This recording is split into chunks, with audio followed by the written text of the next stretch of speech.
अब माता जी को देखकर मुझे याद आ गई भोग की। कथा को यहीं रोकेंगे, 2 मिनट में और बताएंगे। जैसे अभी माता जी ने भोग लगाया, इसे देखकर मुझे याद आ गई, तो 2 मिनट में बताएंगे। किनके किसके घर में पूजा घर है, हाथ उठाओ। सबके घर में होंगे, क्योंकि आप अच्छे भक्त हैं। और जब पूजा घर में अथवा मंदिर में कहीं भी भोग लगाने जाते हो तो कैसे भोग लगाते हो? आप सब पूड़ियों में से खोट के या हलवा में या बाल भोग से निकाल के चढ़ा देते होगे। ये गलत है। आप ये कहते होगे कि ये सब खा लेंगे। ऐसा नहीं करना। ऐसा अगर आप करो तो आपकी जिम्मेदारी है फिर साफ सफाई करने की वहां, क्योंकि आपने जो भी निकाला और वो चढ़ा दिया। कभी कभी मैंने मंदिरों में देखा है, माता रानी के आए, पूड़ी निकाली, हलवा निकालो, माता रानी के मुंह में घूंस दो, ज्यादा पिल जावेंगी तो ज्यादा खुश रह जावेंगी। आप तो चले गए, थोड़ी देर बाद कुत्ता आया, उसने मुंह चाटा, चुट्टी चढ़ गई, वो भी मुंह चाट रही है।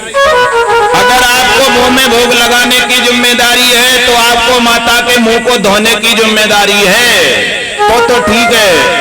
वैसे भोग लगाने का ये विधान है। आपने जो कुछ भी बनाया है, कुछ भी बनाया, आपने अपने बर्तन में अथवा पात्र में रखा। पहली बात तो पूजा घर के अंदर पर्दा होना चाहिए। बगैर पूजा घर में बगैर पर्दा का अगर पूजा घर है तो ठीक नहीं है। पूजा घर में पर्दा बहुत जरूरी है। पट खोलने के समय होते हैं, आप वृंदावन चले जाओ, अभी आपको सब मंदिर बंद मिलेंगे। पूरे ब्रजमंडल में कोई मंदिर आपको खुला नहीं मिलेगा। ठीक 12 बजे बिहारी जी 1 बजे पट बंद कर लेते हैं। उसी प्रकार आपके घर में विधान होना चाहिए। आप अपने पूजा घर के पट बंद कर दो, पर्दा खींच दो ठीक 1 बजे। 4 बजे पर्दा फिर खोल दो, क्योंकि भगवान को जरूरत है आराम करने की। पहले पूजा घर में पर्दा होना चाहिए। अब भोग की बात, जो भी आपने सामग्री बनाई और आप गए और जाकर के खड़े हो गए, आंखें बंद कर ली। भोग लगाते पर तो आंखें बंद करनी पड़ेंगी, लेकिन एक बात और ध्यान रखना, कभी किसी मंदिर में जाओ दर्शन करने तो आंखें बंद करके खड़े होना नहीं। खड़े होकर आंखें बंद करे रहे तो आपको कोई लाभ नहीं मिलेगा। मंदिर में नेत्र बंद नहीं किए जाते।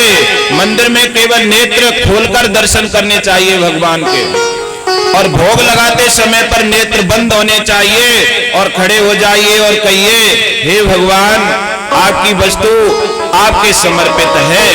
कुछ नहीं कह पाओ तो ये कह दो, ये भगवान आज मैंने ये बनाया है, आप इसे पा लीजिए। इतना कह दो।